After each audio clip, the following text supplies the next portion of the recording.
How do you cure a $26 million default when you only owe $4 million?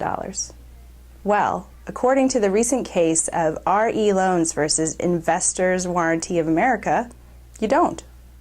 Hi, I'm Julia Way, an attorney here with the law offices of Peter N. Brewer. Over the last decade, I've represented a number of junior lien holders, and this case was of particular interest to me because it's discussing what happens to junior lien holders in a subordination agreement situation.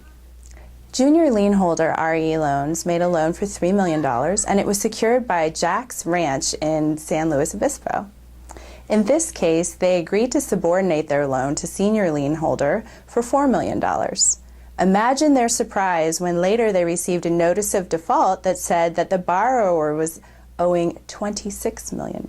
Obviously, RE Loans was not going to cure the default with a payment of $26 million. The property went to foreclosure sale and was sold to a third-party bidder. Instead, what RE Loans did was sue for declaration that they were in first position and therefore entitled to the sales proceeds. RE Loans sued on the theory that the senior lien holder had breached the subordination agreement because RE Loans had only agreed to subordinate $4 million, and what the borrower and the senior lien holder had done was enter into a loan agreement of 3 separate loans totaling over $20 million, which were cross-collateralized against multiple properties, including Jack's Ranch. RE Loans managed to convince the trial court, but this matter, given the large sums of money, of course went up on appeal. Now on appeal, the appellate court concluded a very different result.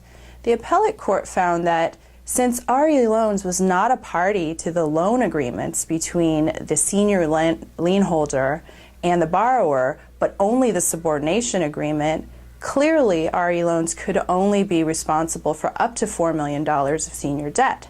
Accordingly, they were entitled to a payoff demand or a reinstatement amount of far less than $26 million.